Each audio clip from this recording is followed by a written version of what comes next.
to Mickey Avenue. If you take a look off to your left, you'll see our production bungalows. This is where we house the production crews which are currently using our facilities. Bungalow number 3, we have the new Mickey Mouse Club.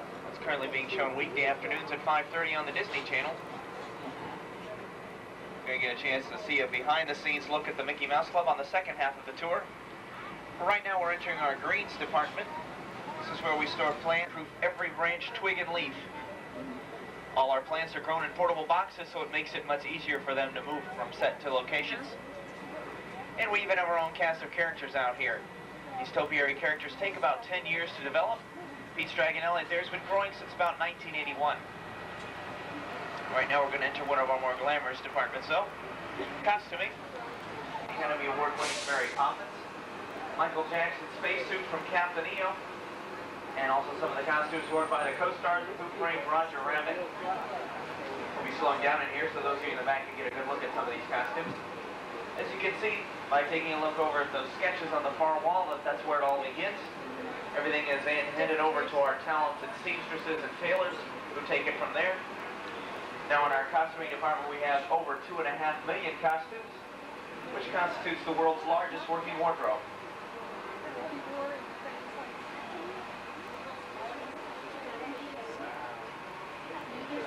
Just beyond costuming is our lighting department.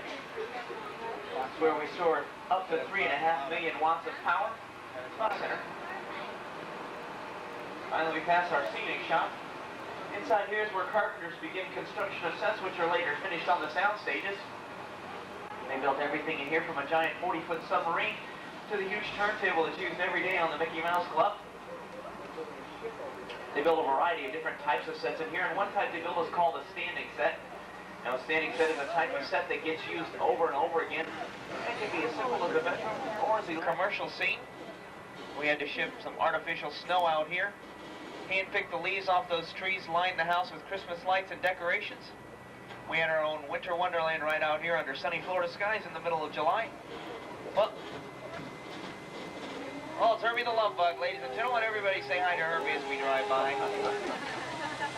Herbie's still got a little of the acting bug left, I guess. He's currently staying at Vern's house with the Touchstone film Ernest Saves Christmas.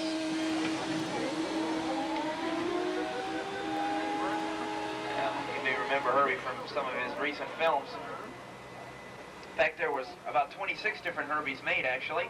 Each one was designed to do a specific act. One was designed to do wheelies, one was designed to fall apart, one was even designed so you could drive it from the back seat, so it looked like there was no one inside driving. Now, if you take a look off to your left at this beige house, you may recognize it. It's the home of Rue McClanahan, B. Arthur, Betty White, and Estelle Getty, TV's Emmy Award-winning Golden Girls. Now, if you're wondering why you never see the Golden Girls out in front of their house, it's because we do all the exterior shots down here at the beginning of the season with what's called a second unit. All the interior shots are done from a sound stage. The 2 bits of footage are then edited together for the final product you see every Saturday evening. Looks like set designers have been adding small props and details to this last blue house on the left. Basketball hoop over the garage, a tricycle in the driveway, gives it that real lived-in look. About the only thing that's missing is a swing set, and that's across the street in the back lot playground. Now up ahead is the urban counterpart to Residential Street. We'll be getting to that in just a few minutes. Right now I'd like to direct your attention to our backlot church. As you can see from the side, it does look like a small town country church with the old-fashioned clapboard sides and the wooden shingles around the windows. But our church can change as well. We're going to get back to that in just a few minutes, but right now we're going to take a little detour. What is city?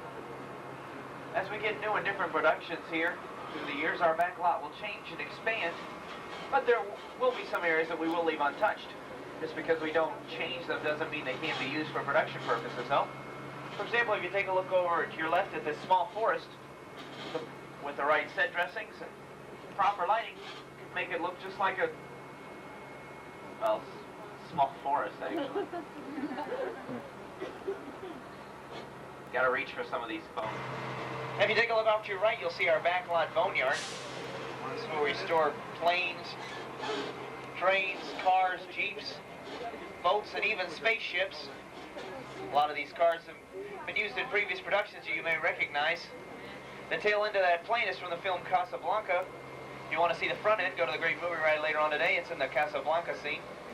We have the original cockpit of Mark Hamill's snowspeeder from The Empire Strikes Back. That brown sand skiff, complete with battle scars, was used in Return of the Jedi. That silver navigational pod is from Walt Disney's Flight of the Navigator. And this odd-looking brown keelboat was last seen in the 1976 film The Treasures of Matacumbe. The film starred Peter Ustinov. It was filmed right on our own Bay Lake behind the Contemporary Resort. Now, I have referred to a lot of different things along the tour as props and set dressings, but there's a major difference.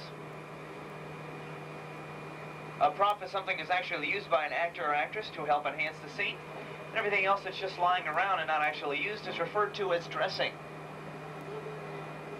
Now, remember when I said the houses on Residential Street were just facades?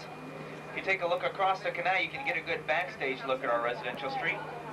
You'll see that the architectural details stop just beyond camera's range. It's because we only need to build what the camera is going to see. But what if the camera needed to see something that wasn't readily available nearby? For example, where in Central Florida could you find an active oil field in a rocky, dry, barren desert canyon? Well, you couldn't in Central Florida, so we built one right here for a reason. Take another look at our backlot church. Again, you can see that it does look like a small town church, but as we move the camera around to the other side, it takes on the look of a big city cathedral. That's very appropriate because the big city is our next stop. In fact, if you now take a look off to your right, through the arch in the center of the park, you will be getting the best camera view of our skyscrapers down at the end of the street. Oh, wow.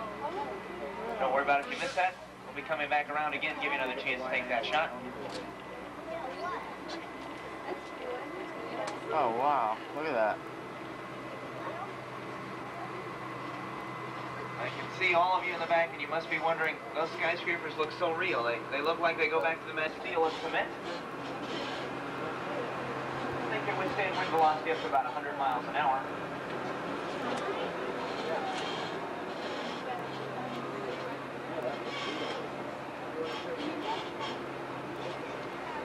Yeah, this is down there. Now, if you take a look further up the street, we invite you all to come out here later on. As soon as you get out of the shuttle, you can follow the sign straight out to New York Street. Give you a chance to walk around, get a closer look at our Fort barricades, and go there, see New York Street, and stop by Tune Park, and then go back and see the second half of the tour. Now, with the proper set dressings, props, and signs, we can make these streets look like any city at any time. Around the corner, if you look behind.